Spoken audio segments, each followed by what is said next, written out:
want to talk about guilt, any of you.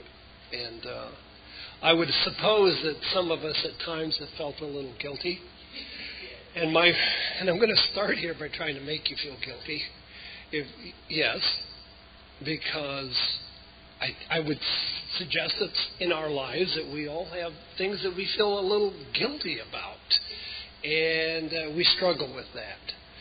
But I'm not just leaving this with guilt. I'm talking about guilt in God, because it is important that we understand that all of us have some feelings about guilt. For example, if you're a parent, I would guarantee you, I would suggest that most of you have some guilt around your children. What you have done and what you have not done. And that if your life isn't over, then they're going to tell you some of these things that you have done. It's still ahead of you and the like. Just as we grow older and the like, even if they're not around, we can talk about, well, this is how they treated me, and I want to kind of let them know about these things. It's important that we understand it because I think guilt has a big impact on all of our lives and varying in different ways. And it's hard to navigate life without having some sense of guilt about something or a lot of something, depending on where we are and what people have told us and how we have responded to the things which people have told us. We may have guilt around the fact that we're not perfect. We feel guilty because we just don't measure up to our own personal standards that we have set for ourselves, and things aren't going our way. So we may have some guilt around those kind of things. So my focus today, though, comes from, and we started with reading from the book of Colossians, what the Apostle Paul had to tell the church at Colossae, and I'd like to kind of go back and pick up some of these things. Because what kind of bottom lining this, what I want us to understand today is that we all have some guilt that we work with. And we should. We should have some feelings about that. But it should be an accurate. And it should involve God in all of these things, both on the inability, our human inability to measure up on the one hand, but on the other hand, about how God handles that. Because we live in a world today where people get rid of guilt by getting rid of God. And therefore, they live a life and they say, and they talk to themselves in, they narrate their own story, and they make themselves, or they try to make themselves feel not guilty about situations. And I have seen this happen when, for example, in our humanity, we don't want to call the things that we do that are opposed to God, we don't want to call them sin. We'll call them all kinds of other things. But in the reality that we need to understand, Christ came to save sinners. And if we try to divorce ourselves from the fact that we have sin in our life, then we're missing the point of who God is and how good and how gracious God is. So that's why this is about guilt in God. And we think about this. And this oftentimes happens, and I'm reminded of this oftentimes in funeral services. Usually at funeral services, there's one or a number of people who have guilt around, well, I didn't do as much as I could have done. Even as we grow older, we feel guilty, well, what did I do with my life? What have I accomplished? These are the kind of things that we struggle with. But in the book of Colossians chapter 1 here, where Paul says here, he talks about the reason that since he heard about the brethren, he's not stopped praying for them and asking God to fill them with knowledge.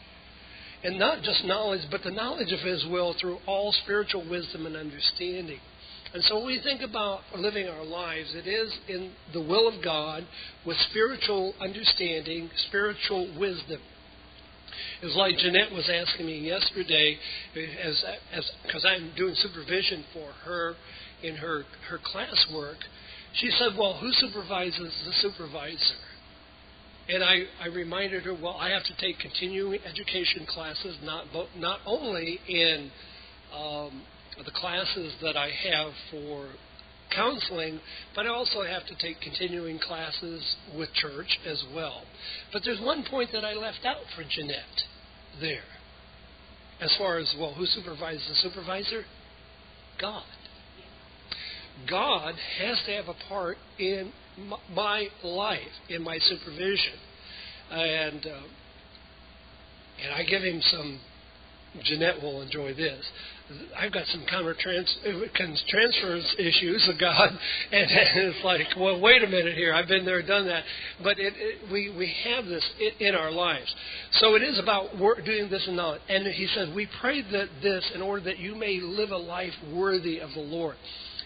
So my point is, where I'm working toward in this sermon is that we ought to live a life that is guilt-free. But it's not because of us. It is because of God, one. Number two, we also recognize that even as we live this life, we make a lot of dumb mistakes in our life. We have to appreciate that.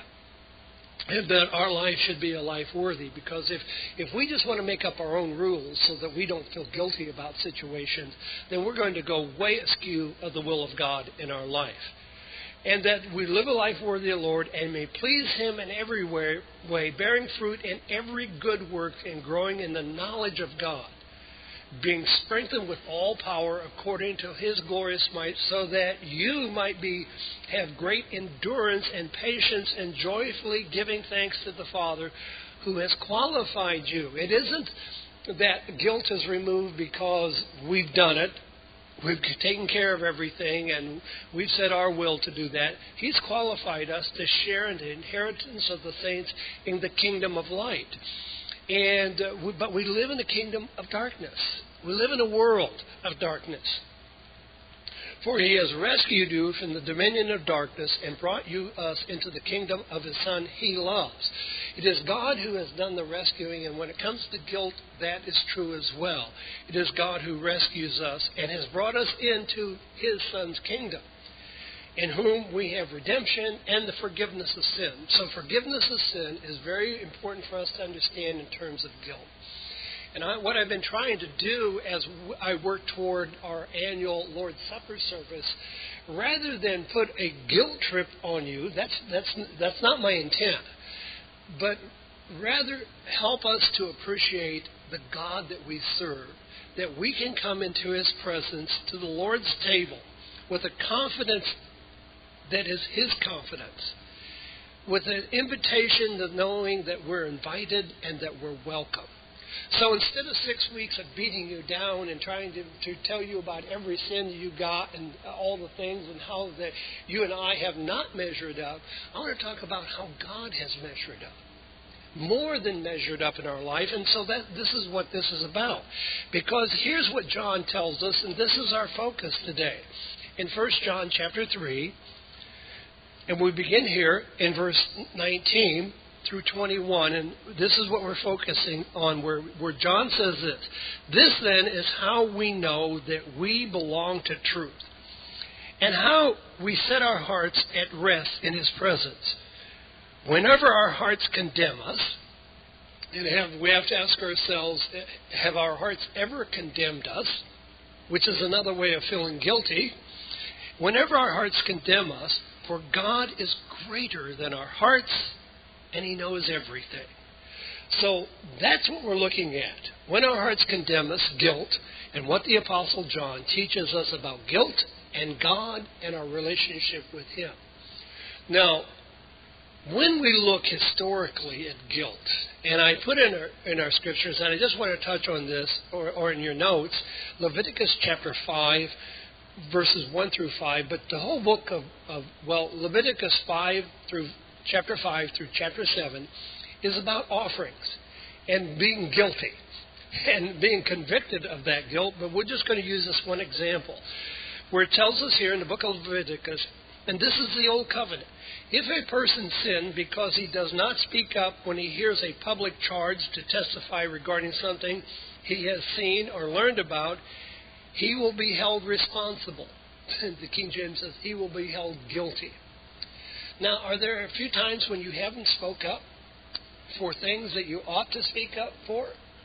I would dare say that in all of our lives there are examples of that. Feeling the blues today, or tired of life already? Do you have questions about life, or need spiritual advice? The Worldwide Church of God is located in Fairfield, Santa Rosa, and Modesto, California.